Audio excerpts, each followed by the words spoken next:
souhaiter à toutes et à tous, ainsi qu'à vos familles, une excellente année 2014 et d'avoir bien sûr une pensée particulière pour vos confrères français et étrangers qui sont tombés dans l'exercice de leur mission en 2013, qui ont été blessés ou qui sont aujourd'hui encore retenus en otage.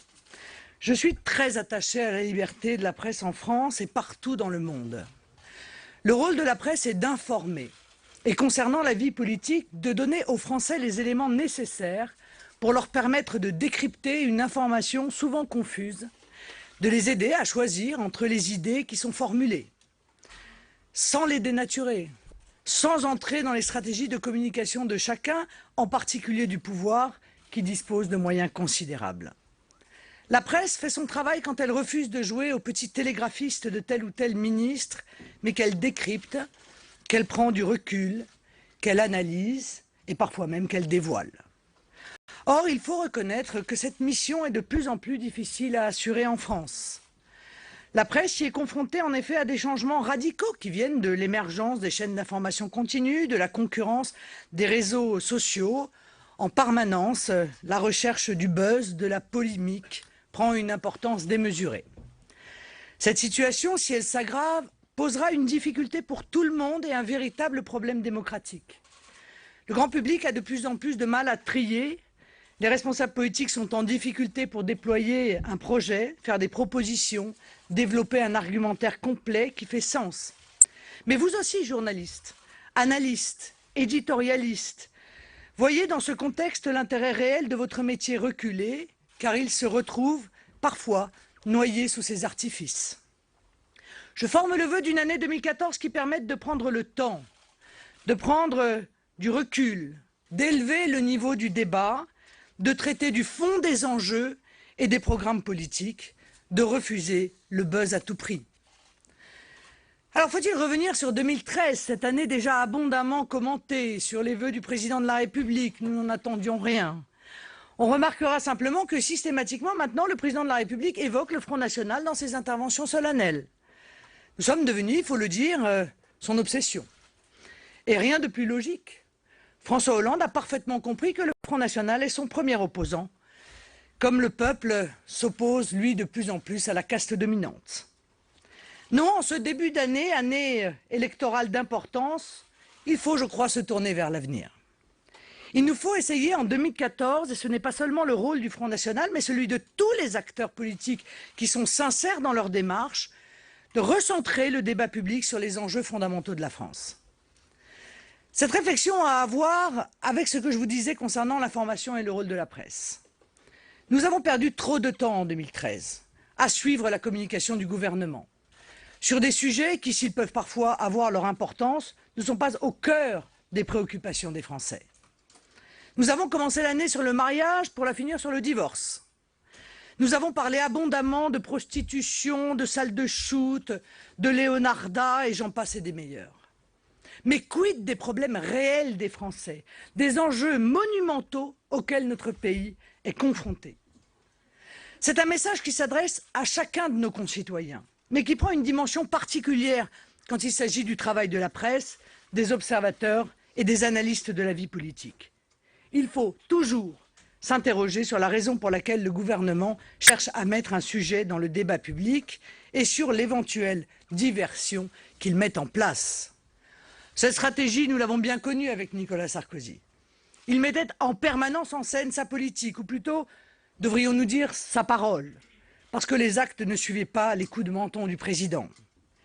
Mais cette stratégie de la communication, de diversion, se réactive puissamment avec François Hollande. Comme sous Nicolas Sarkozy, chacun dans son domaine de compétences la met en œuvre. Remarquez d'ailleurs qu'en ce début d'année, comme en fin d'année dernière, nous sommes face à une hystérisation du débat public qui est le fait de ministres eux-mêmes, qui passent leur temps à jeter de l'huile sur le feu. Ce n'est pas le rôle d'un ministre de faire cela.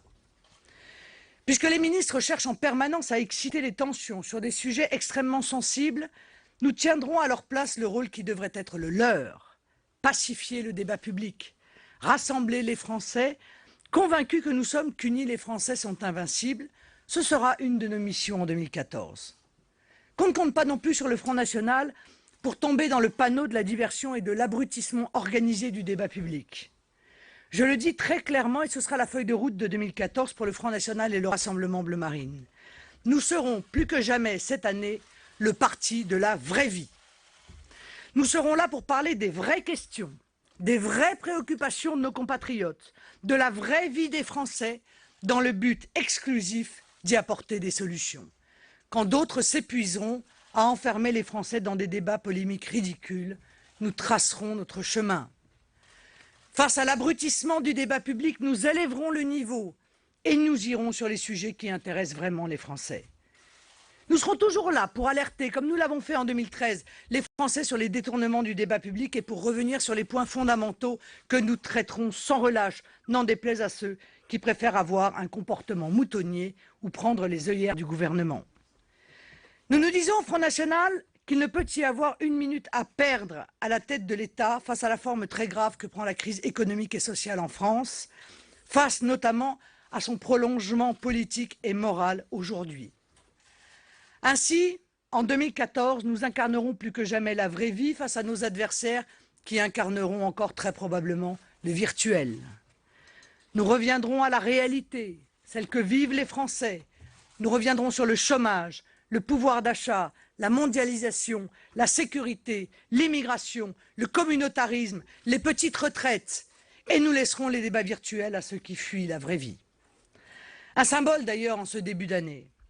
François Hollande cherche à tout masquer, son inaction, son impuissance, la terrible continuité de sa politique par rapport à celle de ses prédécesseurs, et il met en place des coups de com'.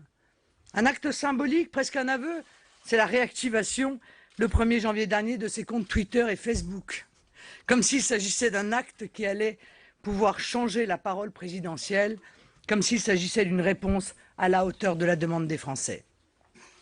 L'UMP, elle aussi, se complaît dans le virtuel, dans les débats qui sont à côté de ceux des Français. Et il n'y a guère de raison pour que cela change en 2014. Pourquoi ?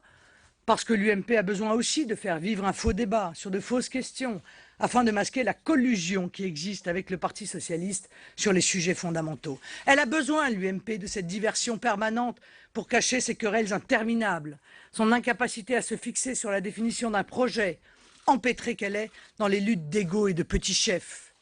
L'UMP non plus n'a pas envie d'aller dans la vraie vie. Nous continuerons donc avec détermination à révéler la vérité de l'UMPS en 2014.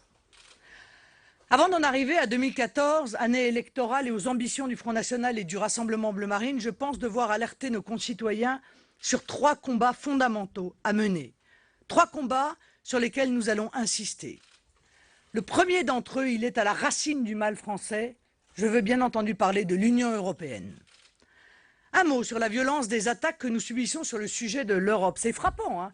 L'Union européenne est clairement le sujet sur lequel nous sommes le plus violemment attaqués par la caste.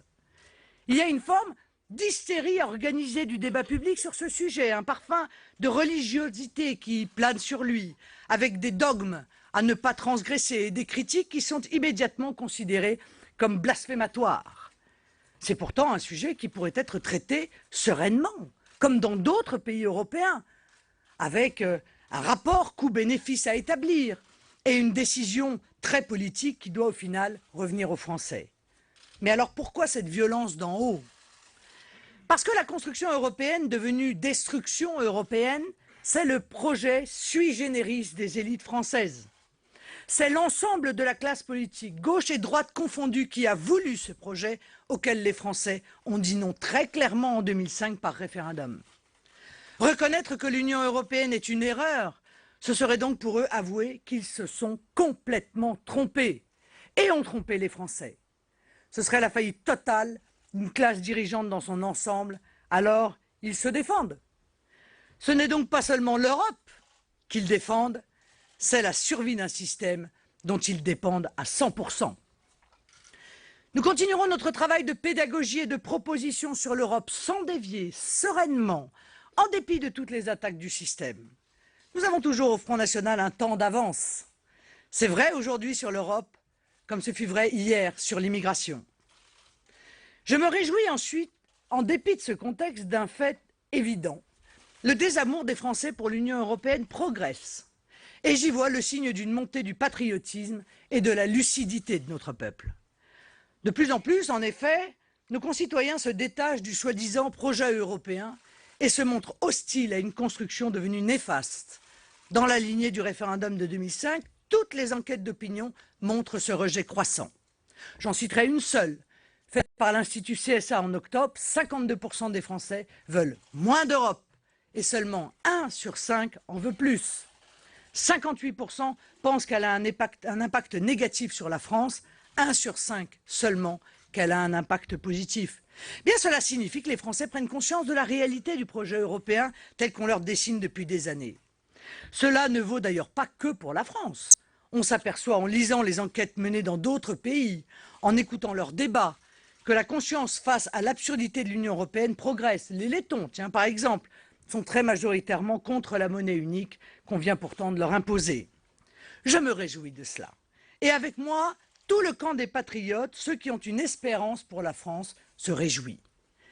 Mais je me réjouis aussi que le camp des européistes, encore vivace et largement surreprésenté dans les médias ou dans la vie politique, perde le moral. Cette déprime, cette dépression des eurofanatiques est une victoire.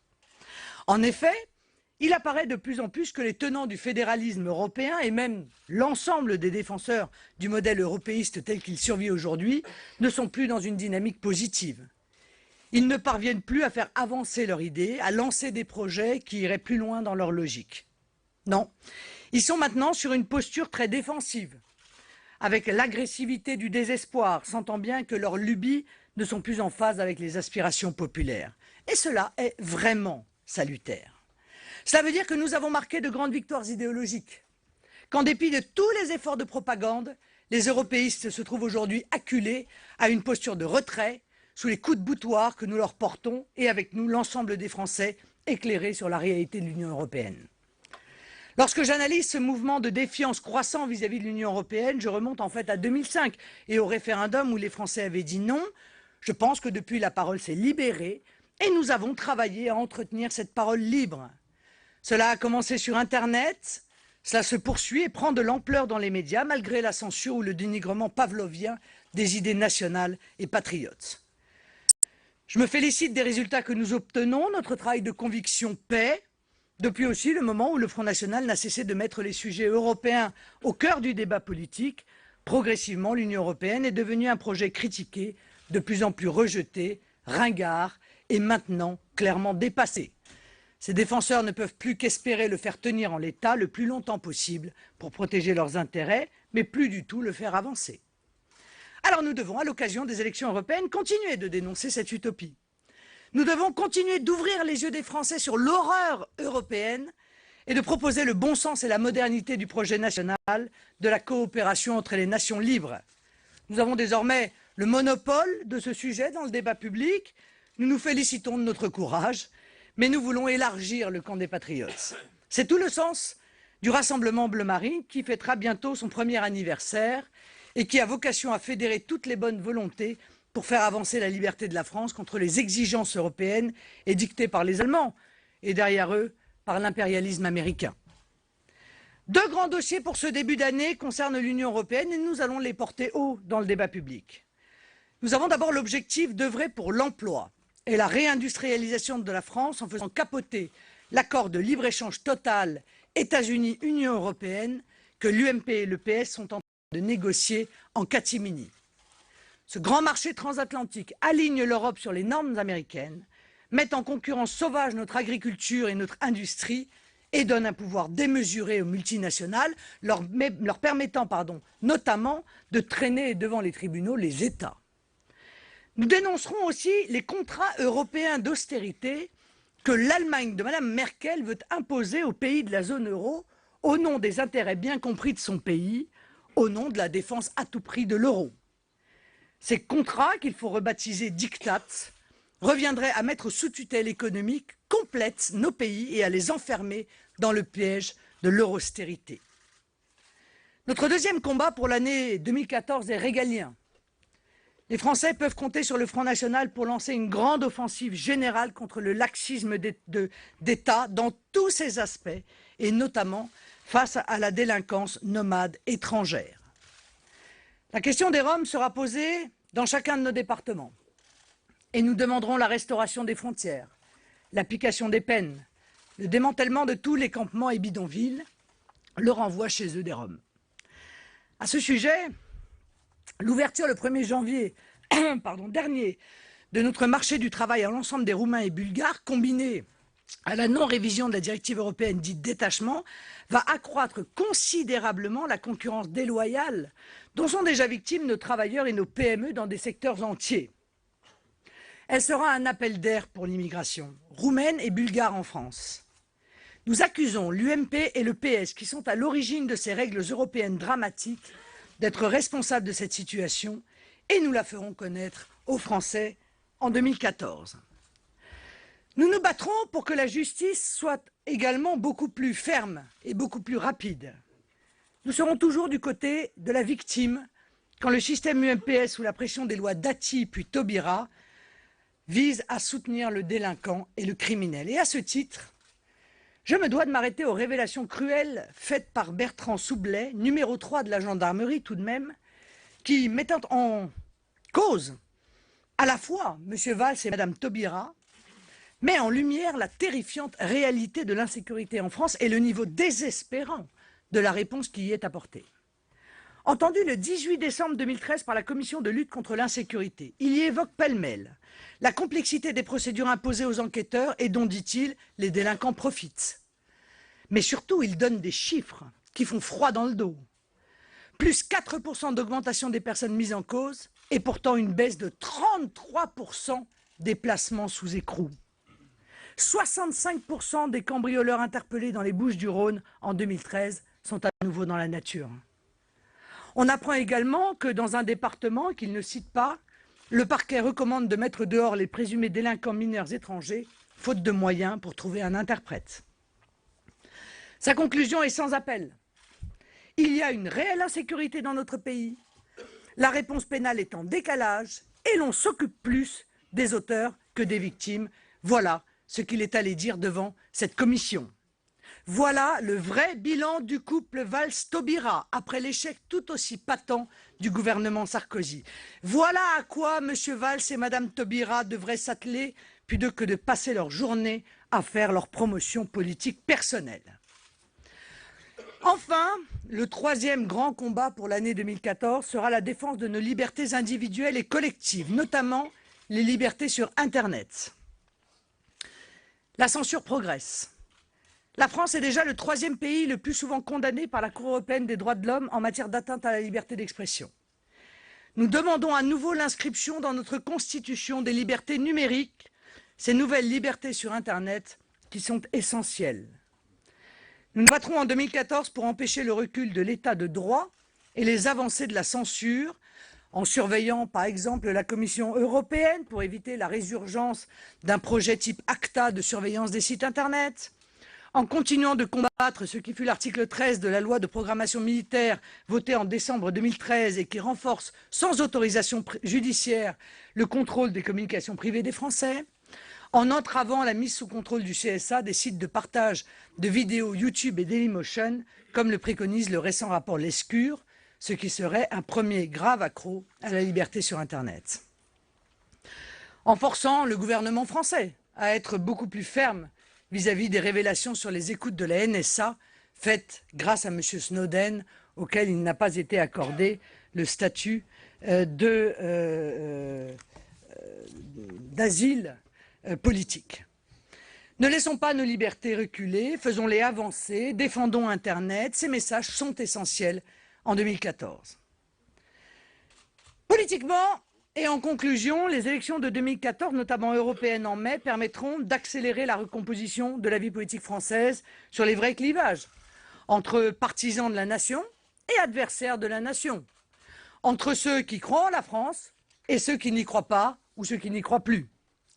Il faut aujourd'hui le dire, entre le PS, l'UMP, l'UDI, le MoDem et les Verts, il y a presque 4 partis de trop.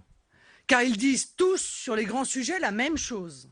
Ils font tous la même politique au pouvoir. Il suffit de se souvenir que tous ces partis étaient ensemble dans le camp du oui en 2005 sur l'Europe. Cette surabondance de partis proches rend plus confus le débat public.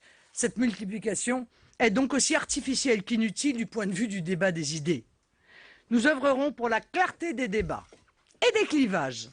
Par notre poids, nous les pousserons aux accords défensifs et aux fusions clarifiantes.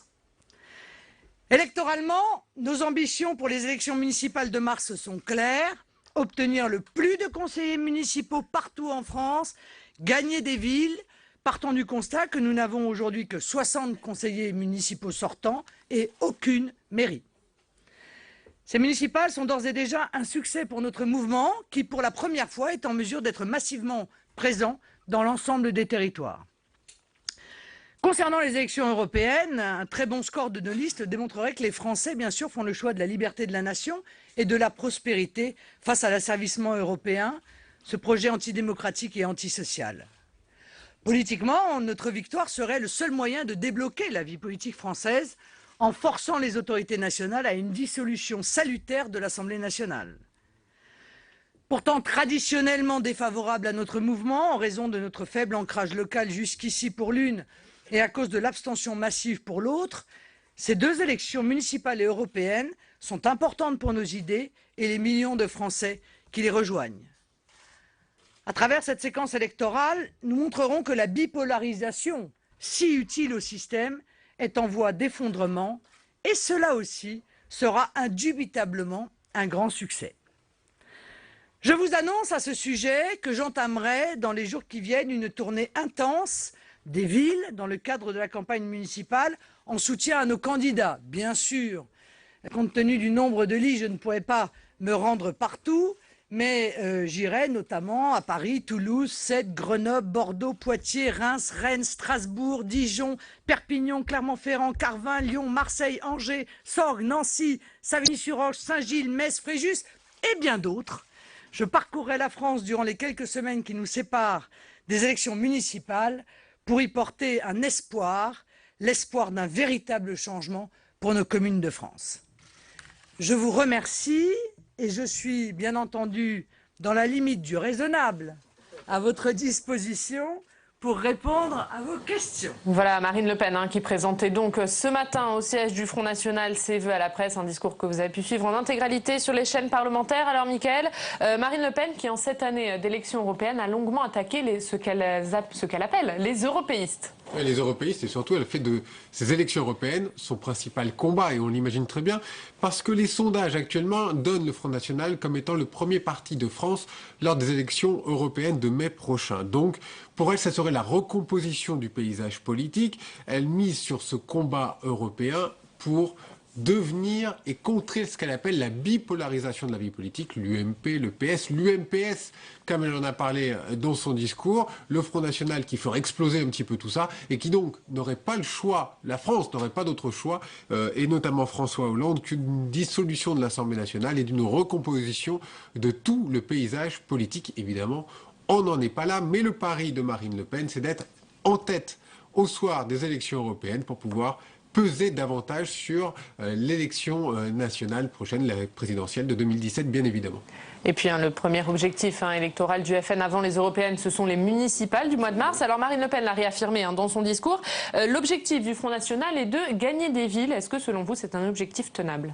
Alors à l'heure actuelle, selon les projections, le Front National ne gagnerait pas de ville. Par contre, il serait très présent en termes d'élus locaux. On parle d'un millier, à peu près 1 millier d'élus locaux, ce qui serait une première pour le Front National, qui possède à peu près 70 élus locaux aujourd'hui avec l'étiquette bleu marine ou Front National.